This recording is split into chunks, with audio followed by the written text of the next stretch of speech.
Hello, hello, hello, and welcome to Brother Steve TV and Talks with Aaron Lewis, a joint production today to basically just talk about Steve and how you came to be Brother Steve and a bit about your life, your upbringing, and some of the things that you've been through in your life, man. So, you ready to go? Yeah, of course, man. Thank you for having me. No worries, man. No worries. Anytime, anytime, anytime. Yeah. You had to have a name and whatnot. And you remember, I remember being in the park with a couple of like older ones and whatnot, a couple of younger ones, and then Lady and Bill come in the park. Oh, they're the two dogs? Do you remember the dogs? Yeah. And no matter how bad you are, when these two dogs used to come around, everyone used to run. They come like they didn't have no owners or nothing, you know what I mean? Like they just walk around by themselves together. Proper Scrooges, like, chase everyone. Lady and Bill, you know, I don't remember them from time. Yeah, man. Cool. So, we'll start off with, who are you? Well, obviously I'm Brother Steve. I'm from South London. I'm in my 30s. I've recently tried to start practicing Islam. That's hence the name Brother Steve. Yeah.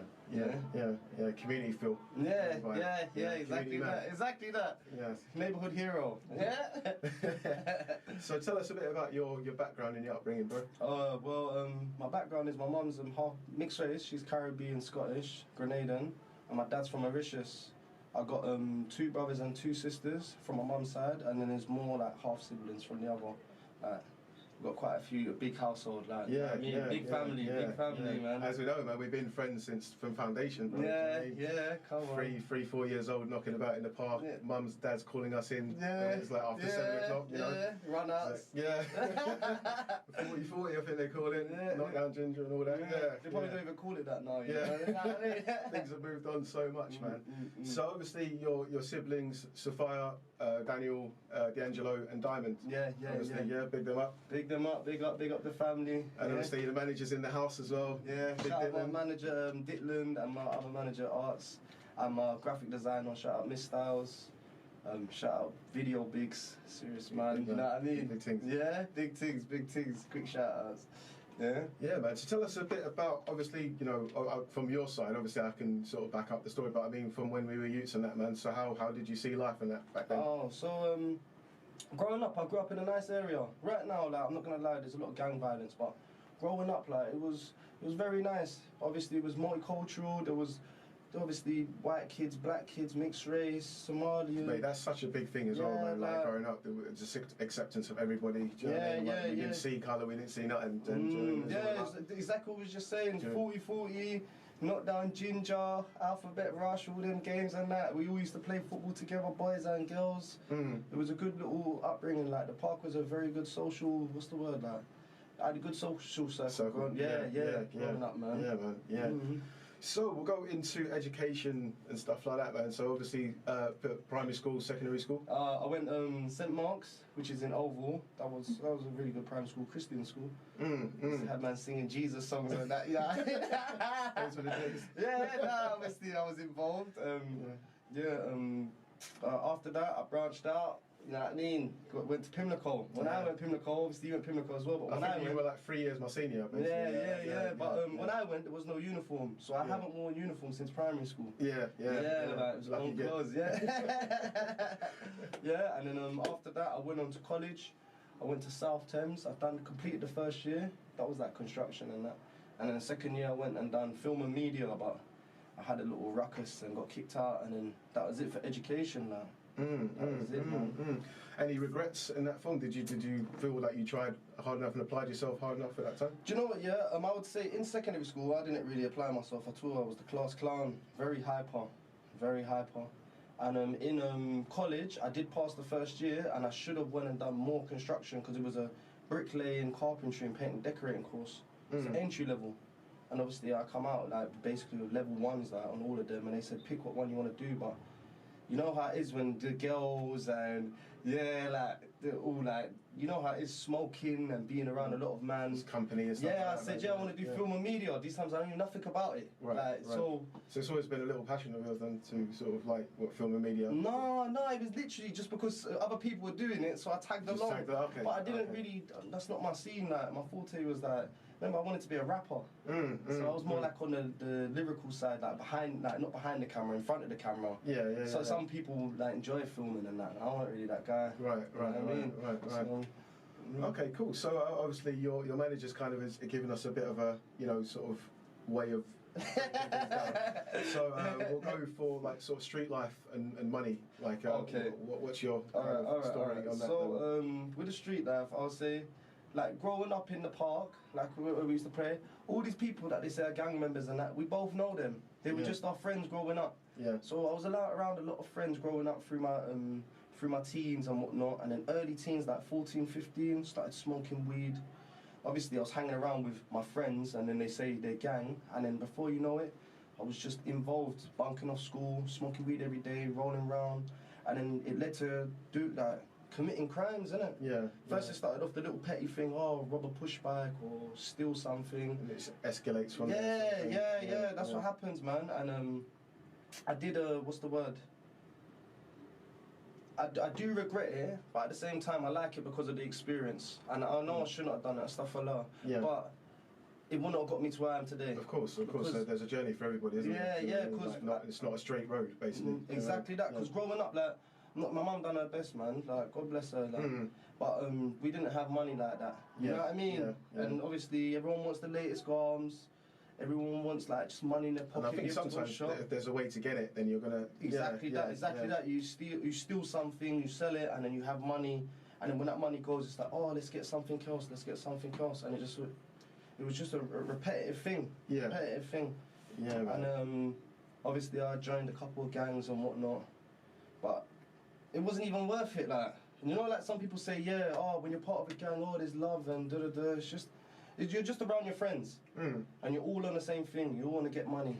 I started getting money really late. I've done like little crimes and that, but as it comes to like, obviously I don't want to say all of it, but when you start selling drugs and whatnot, I started late, but I did like accumulate quite a lot stuff and but coming up to things that have happened, you know, with our friend and whatnot. With that happening, I kind of just gave it all up, like without a blink of an eye. I just one day I was doing it. That was your like sort of moment, like epiphany. Exactly that.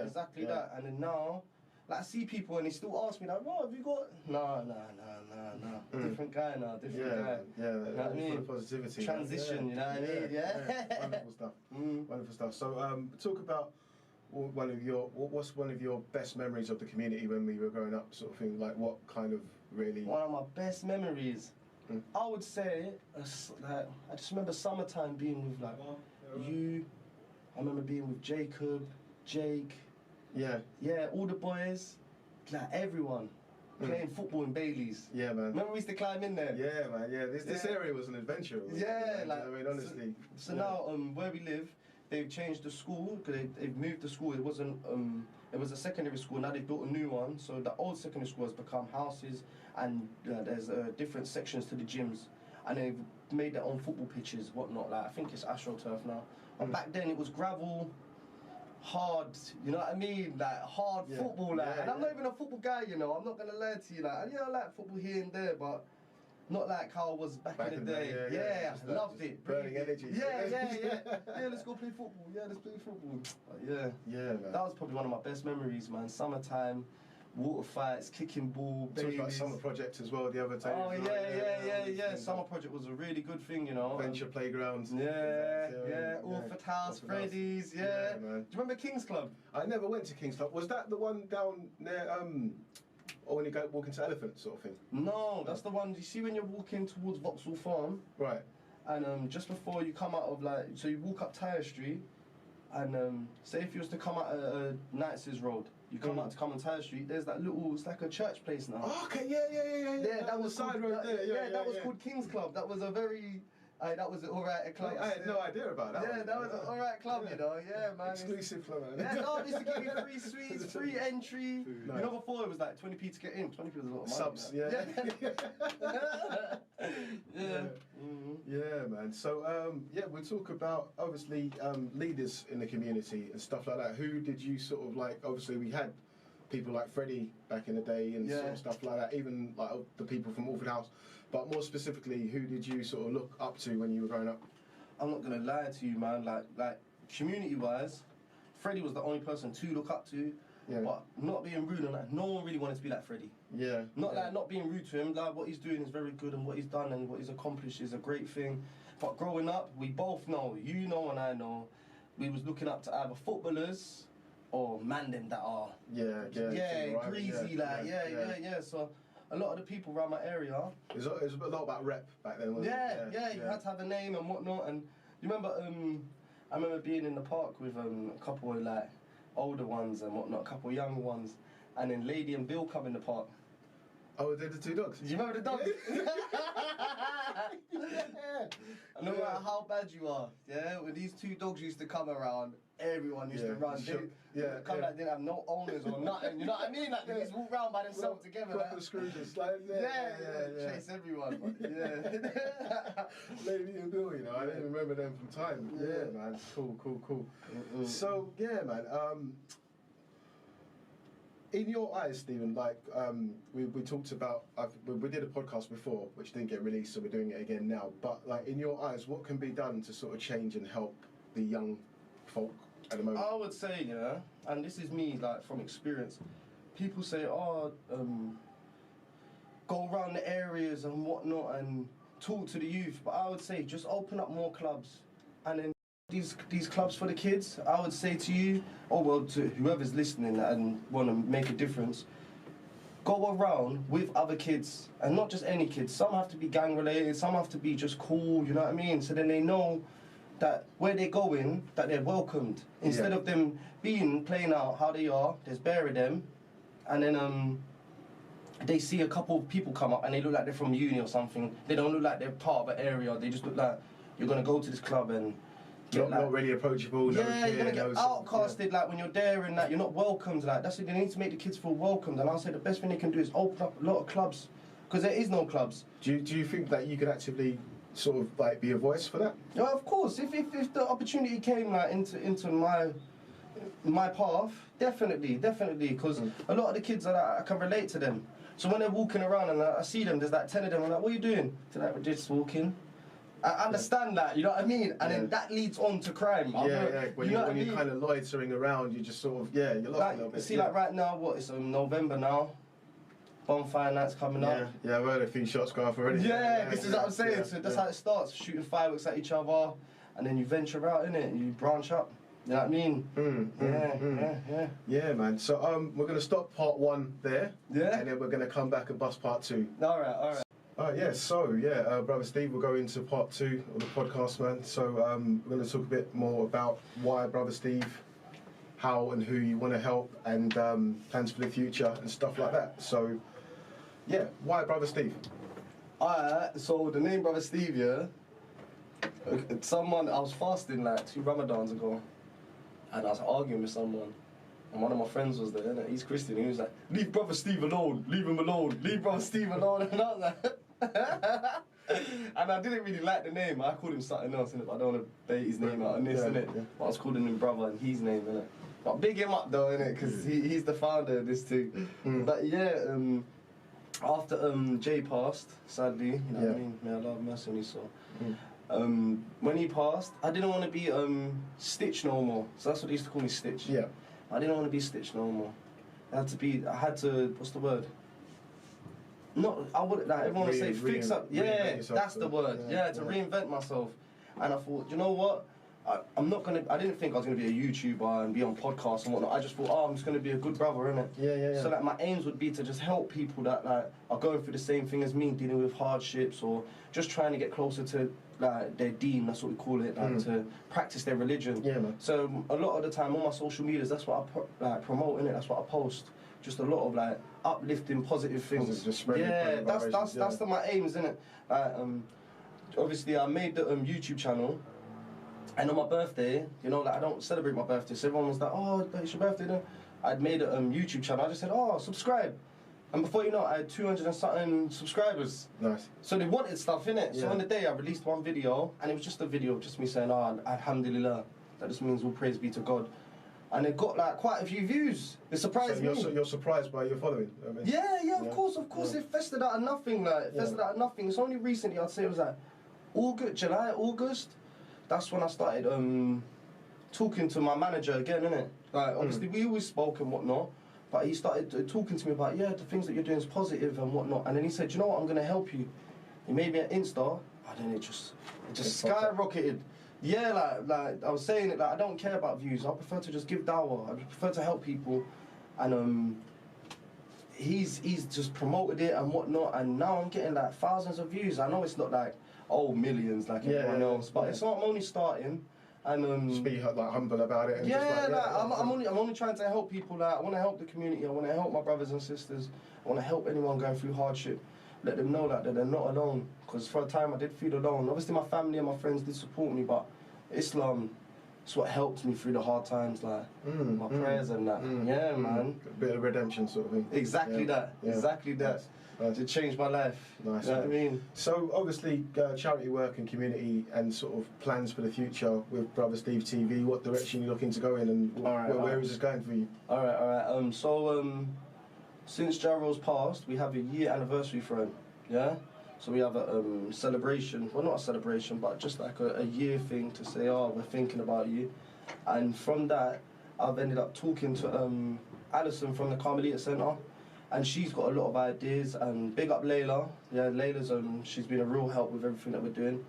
She's helping me set up classes. So that's what I want to do, innit? Like, sooner or later, I would like to set up a couple of classes for the kids, whether that's boxing or so it's basically transitioning into a community figure. Yeah, exactly that. But you know, I don't see it. Like, I'm just trying to. If I can, I'll help. Like recently, they took all the stuff down from the gate. Remember I was saying on the last podcast, they took all the stuff down from the gate. So where his memorial was, there was lots of ribbons, T-shirts, and a lot of memories for him.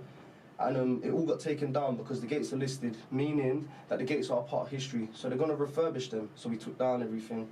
So they said that they're going to paint a memorial picture of him on one of the big walls where it's on Vauxhall Street. And before they can do that, we had to paint the whole of the walls. So me, Alison from the Carmelita Centre, and Juba.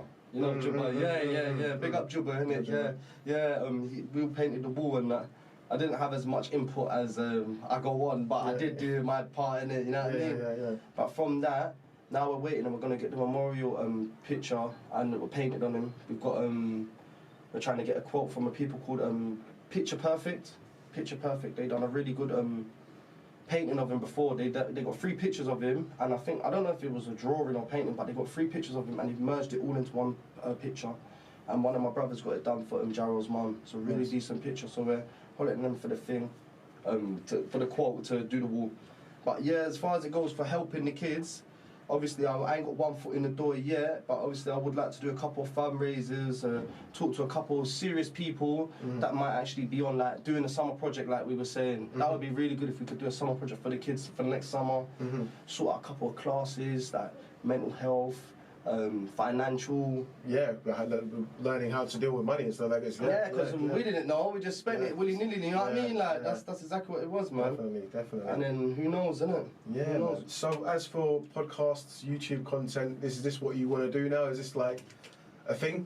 Do you know what? Yeah, I'll be real with you. I didn't know that this was gonna happen. Like I thought, like, I'll be a YouTuber where I'm. You know the funny guy like Chunks or something? Yeah, one of them kind of things. I didn't think, oh, it's going to be serious and I'm going to be doing like, this feels like motivational, like it's talking for people and whatnot, innit? But I didn't think it was going to be that, but I quite like it, so I wouldn't mind doing it. Like, I wouldn't mind coming to do a lot of podcasts and... Nice, man. I'm definitely up for it, man, obviously. Do you know what I mean? Like, with what, you know, we've been doing so far. The last one we did but couldn't release, obviously, that was quite good, so... Yeah, man, then we can keep the momentum up and keep on doing that, man. But this is going to be enough for part 3, and we're going to transition on to part 4 with talking about Stephen's faith and Islam. Yeah, so we'll go on to part 4 of the podcast, and we'll talk about Stephen's faith. Part 4. Part 4. Action. Ready? All right. So brother Steve, why Islam? All right. So. Growing up, obviously in my household, it's not really like my mum. I think she believes in a career. I've had like little talks with her, but it's never really been like a Christian household or Islamic household or anything. It's just like you are who you are. Just have manners and do the right thing. Yeah. Going primary school is a Christian primary school. That's St. Mark's one, yeah? So obviously I used to think about God here and there. Then during secondary school, I didn't really penny any religion. So I'd met Muslims and whatnot, but I didn't really penny them and that. A lot of them times there, yeah, it was like Indian people, like, that sounded, the Indian community that was Muslim, but I didn't really look into it or nothing. And then teens, same kind of thing. And then when I got to my 20s, I used to argue with a lot of Muslims. Right. Because them times there, like in my teens, I'd went church a couple of times with a couple of friends and whatnot. I thought I knew everything. But you weren't conflicted though, it was more just arguing for the sake of it. Just speaking my opinion, just to go against them. It weren't like I knew the best and I was knowledgeable on any kind of religion. I would just say things. I couldn't quote the Bible or anything. Yeah. But like, I used to wear my rosary beads, little earring with a cross in it and that, you know what I mean? So I thought, I was the man. And I had two brothers that were around me, Sid and Case, big up Sid and Case, yeah? They were quite impatient with me, so I used to be rude, I used to say a lot of things, but they were just patient, and they used to just give me dawah, give me knowledge, like, they used to just talk to me. And then I knew it was the truth, but still, even though my ignorance, I didn't even, what's the word, like, go towards the religion. Yeah. And then, I spoke about this on the last podcast, innit? I just say it again, innit? So, we was at a party and my friends robbed someone and we've come outside and there was 3 of them and there was a lot of us and one of the girl was talking nonsense and the boy said, where's my stuff, and then someone hit him and then I think someone, I don't know what they did to the girl, but them two went off. They ran away. And then there was one mixed race guy, he didn't do nothing. He was just standing there. He was so like, not cool, but he didn't. He was a bigger guy and he could have threw his weight around, but he didn't. He just didn't say nothing. And someone hit him. He ran one way. Someone hit him. He ran the other way. And then on the 3rd time, I think someone hit him with a dog chain or something. So someone hit him and he dropped. And when he dropped, someone jumped on his head and he started like foaming. And then I pushed everyone back. And then the boy jumped on his head again. He went stiff and I pushed everyone back. Stop. And then I reached in his pockets and took his phone and his wallet. And then as we was running off, I knew I did wrong. And I was thinking, I wasn't thinking, I'm in trouble with the police. I was just thinking deeper. Like, what would I say to my creator? Yeah, man. What am I going to say to my creator? And we ran off, whatnot, got rid of the things and whatnot. And then the next day I just felt different, like. I just felt different. And then I knew.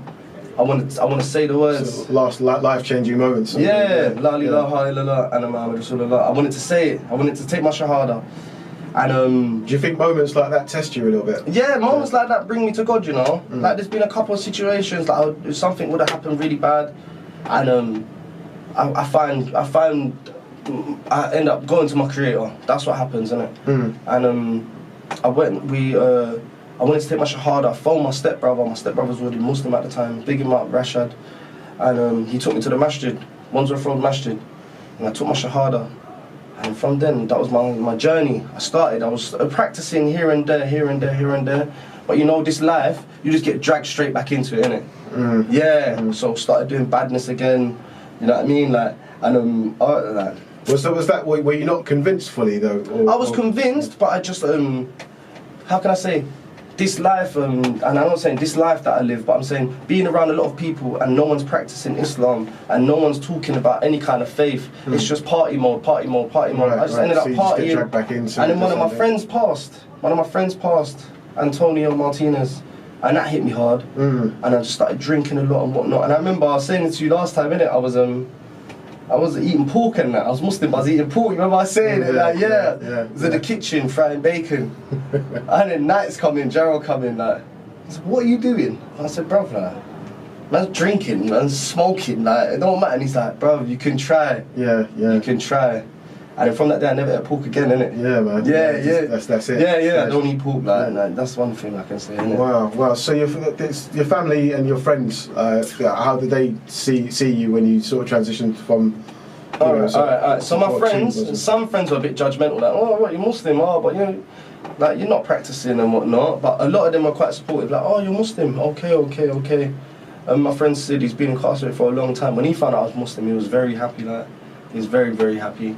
My mum, she had a boyfriend at the time, he was a Mickey, some white guy. He didn't like it at all. So me and him used to clash. But before that, we were like that because I used to drink with him, I used to smoke with him, and then now I'm trying not to drink. I'm trying not to smoke. So that bonding thing kind of went away when you... Yeah, like I was wearing my kameez, like my Islamic gown, and he's saying like, why are you wearing that? Like, you know what I mean? Like, so obviously I kind of moved away from home, and then that's when I started practicing a little bit more. Slowly went back into the street life, parties, drugs, and then before you know it, I wasn't doing it again. And then something else happened, back in it again.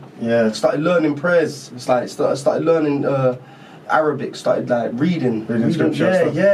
Before I was just saying things and watching a bit of YouTube. But now I would actually say like, Rod, I'm actually studying. You know what I mean? I'm trying to learn the alphabet and whatnot. Nice. I'm watching a lot of stories, trying to read Quran. So you're fully invested now. Yeah, exactly that. Obviously, I'm a lot older, so I'm a lot mature in it. Saying no to the rave it's a hard thing, but as you get older, you start to look at it like, well, do I really want to go? Do I want to be hungover tomorrow? Like, do I want to empty my pocket? You know what I mean? So it's benefited me, man. Definitely. So obviously, look, the last question on this sort of one here, people who have sort of motivated you to sort of stay strong and sort of get back on the right path, especially with your faith. All right, I've got a friend called Izzy, big him up. He's like my teacher, man. Even though he's younger than me, he knows a lot, man, about the deen, and he's just taught me a lot. I can't even explain. Like anything I'll be doing wrong, he would just pull me up on it and say, "This is what you should be doing." And I'm like, okay. My brother Tally and Ali, big them up, because they stopped smoking and they stopped drinking, so that inspired me. And that was the people around you aren't doing it. So after Jay passed, I was rolling with them. They were praying a lot and whatnot, practicing, so I just started getting... And Ramon, let me not forget Ramon, he was one of the people as well. He took me to buy my kameez, my first kameez after Jarrell passed. That's what got me praying again. And they bought me a prayer mat as well, so big him up, big up his family as well, you know what I mean? Nice, man. Nice. Yeah. So yeah, man, I'm going to ask you some random fire questions. Obviously, your manager, Dylan, came up with them. Big up Dylan. Big up Dylan. So we'll go for number one. If you could go back to your 18-year-old self, what is one piece of advice you'd give yourself? I would say to him, stay in some form of education. Yeah? Education's the key. It's fully the key. And I sound like an old man, like, you know, like the old, you know when we was in the park and the old man used to come, stay in school when you this guy is unique, like, but these times he's right, like, you know what I mean? I don't know, I could have been a business owner or whatever, I can still accomplish that, but it would have been easier in my younger days. You know what I mean? So that's what I'd say to myself, education. So a deep one here, what do you think the world will look like in 50 years? In 50 years? So that could be the technology, everything, like, so maybe flying cars, I don't know. Inshallah, like the whole world's Muslim, like everyone accepts Islam, everyone embraces it, everyone gets guided to the right way. But I'd say, like technology-wise, like, I reckon it's going to be sick, man. I reckon it's going to be sick, because I'm seeing things from, I think it's like, either Korea or China, and they got the buses that drive down the road, and they have legs, so that it just lifts up, and then it kind of misses the cars as it goes, like a little spider. Like. And then they got like these mad vending machines where you can get like cooked food in them. And then they got the 3D kind of like what they called holograms. It's still gonna be. We're a bit late. We're early with some things, but England and America, they'll get it. They'll catch up. What I mean? Obviously, the Oriental sort of like like the Asian world is just like so advanced. They produce everything for us, really, innit? You always say, made in China, made in Thailand. So man, like it's a really deep question there. If you could have a coffee with any historical figure, who would it be? That's a very good question. It would either be Malcolm X or Muhammad Ali. Yeah, man. But I reckon it'd be Malcolm X because I feel like I can relate. Like he would relate to me. Like, you know what I mean? Yeah. Because he was he was a bit of a road guy. Then he went jail, and the way he got educated himself, he educated him in jail. He used to debate with scholars. Yeah, man, I've watched some of his scholars like that. So for him to go from one side to the other, the transition was Malcolm, real. Mate, and obviously they stopped him in his prime and that, man. But if anyone, it'd probably be him, man. Yeah, we'd probably do a podcast about Malcolm X and all that historical figures in the future. Yeah, I'm on that. Number 4, if you won £100 million tomorrow, what would you spend it on? I would obviously help charities and whatnot. I would help my family. I know you're like looking at me smiling. You would say, spend it all. Spend it all on myself. But yeah, nah, I would have. I see, like Dylan did the People's Album. Yeah. What's he gonna say? What's he gonna say? You don't say nothing dumb. But I would like to. I would actually help charities. I would help my community. I'd build clubs for the kids. I would invest in the youth. Like that's what I would do because. We're getting older now, and there's only so much we can do. As you're saying, you can't take it with you, can you? Especially just help the earth, man. Do you know what I mean? Help the people. I wouldn't mind. Like, I prefer to be broke and be with my family and friends than to be rich by myself. Spend a bit of it on yourself. Yeah, no, but I'm saying, what would you rather be? Would you rather be broke by yourself, rich by yourself, or broke with your family? Key question, man. A lot of people say rich, by yourself, but it gets lonely, man. You know what I mean? I'm quite charitable. Yeah, like I'm a social guy. I'm a social guy. I love helping people as well. Like, you know what I mean? I would always try to help like a kid if I can. So if I see a kid on the road and say if they're like, oh, like, let me get £1. No, I'm like, what do you want £1 for? You're not gonna do I'm hungry. Like say if they're like, I'm hungry. Like I would not pay if I had £5 in my pocket to buy them a meal for a chicken and chips. Like, yeah, man, take that, man, because. I remember people used to do it for me. Do you remember Kwame? Yeah, I do. Yeah. I'm actually good friends with his older brother. Yeah. Who actually, on the community stuff, wants to have a good chat with you, because I had a chat with him the other day, and his brother runs some different things, but we'll talk about that off camera anyway. But yeah, it's going to be a good link for some stuff in the future. Okay. And the last question is Aaron related.